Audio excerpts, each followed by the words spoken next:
भगवान जब मथुरा की गलियों में घूम रहे हैं तो वो गली में उन्होंने देखा एक रास्ते में एक स्त्री जिसके हाथ में एक चंदन का एक पात्र था। थी तो वो युवती, लेकिन शरीर में वो कुबड़ी दिखाई देती थी। 3 जगह से उसका शरीर टेढ़ा था। भगवान कहते हैं कि हे सुंदरी, तुम कौन हो और किसकी प्रिया हो तुम? ये चंदन किसके लिए लेके जा रही हो? ये चंदन ऐसा करो हमको दे दो, इससे तुम्हारा भी कल्याण हो जाएगा। तो वो युवती क्या कहती है? मैं कंस की दासी हूं, मेरा नाम कुब्जा है। मेरे हाथ का जो घिसा हुआ चंदन है वो जो भोजराज जो कंस है उसको बहुत प्रिय है। अब तक तो मैं कंस की दासी हूं, लेकिन जब उस युवती ने श्री कृष्ण और बलराम को देखा तो उनका सौंदर्य देख के ना वो इतनी मोहित हो गई श्री कृष्ण के स्वरूप को देख के। वो कहती हैं कि प्रभु, अब आपका जो इतना बलिष्ठ शरीर, आपकी भुजाएं, इनमें मेरा मन लग गया है। अब क्या आप दोनों भाइयों को छोड़ के तो दूसरा ऐसा कोई पुरुष है जो मेरे हाथ में जो ये चंदन है इसको लगाने के योग्य हो? आप ही इस चंदन को असल में लगाने योग्य हो, क्योंकि आपके समान तो सुंदर इस पूरे त्रिभुवन में नहीं देखा। वो जो युवती है, वो जो कुब्जा थी, भगवान के सौंदर्य को देख के मोहित हो गई। तो उन्होंने क्या किया? कुब्जा ने जो अंगराग था, जो चंदन था, वो श्री कृष्ण और बलराम पे लगा दिया। श्री कृष्ण का सौंदर्य और बढ़ गया। थोड़ा थोड़ा चंदन उन्होंने जो श्री कृष्ण के साथ ब्रजवासी आए थे उनको भी दे दिया था। कुब्जा जो 3 जगह से टेढ़ी थी, कृष्ण ने क्या किया? उनको सीधा करने का विचार कर लिया। उन परमेश्वर ने क्या किया? भगवान ने अपने चरणों द्वारा उसके पैरों के जो अगला भाग था उसको दबा के उसके हाथ की दोनों उंगलियों से उसकी ठोड़ी पकड़ ली और वहाँ पे मतलब उन्होंने 3 जगह से टेढ़े शरीर को एकदम उचका दिया। फिर क्या हुआ?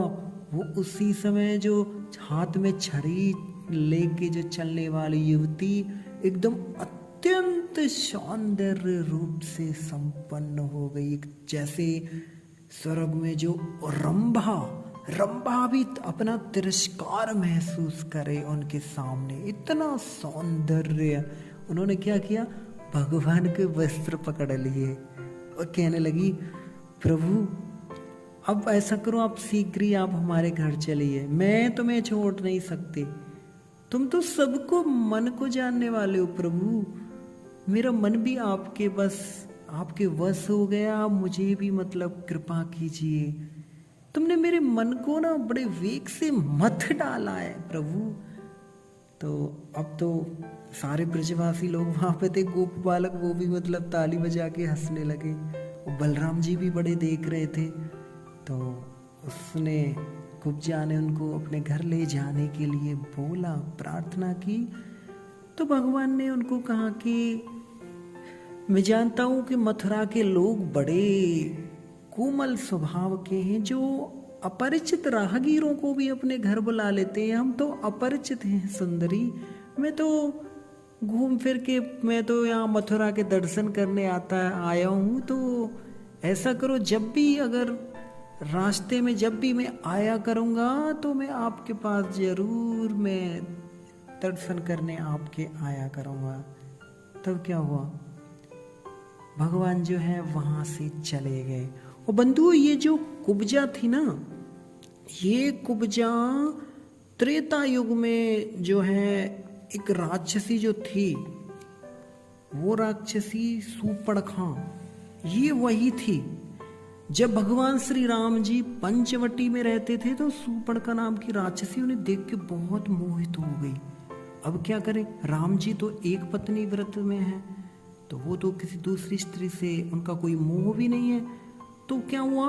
वो सूर्पणखा रावण की जो बहन थी, क्रोध में आके सीता जी को खाने के लिए दौड़ पड़ी।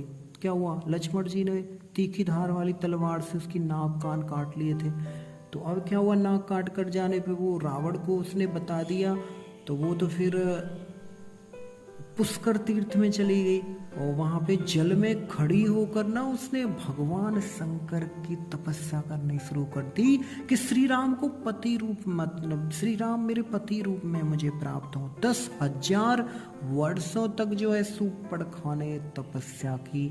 तब भगवान जो है प्रसन्न हुए शिव जी, उन्होंने वरदान दिया कि तुम्हारे पति श्री रामचंद्र जी होंगे अगले द्वापर युग में। अभी तो होंगे नहीं, जब वो मथुरा में आएंगे तो मथुरापुरी में ये तुम्हारी इच्छा पूरी होगी। फिर क्या हुआ, वो सूपड़का जो है मथुरापुरी में कब्जा नाम से प्रसिद्ध हुई थी। कुब्जा महादेव जी के वर से ही वो देखो कृष्ण की इतनी प्यारी भक्त हुई। तो कितना मतलब भगवान की कैसी लीला, जो ऐसे जो भगवान को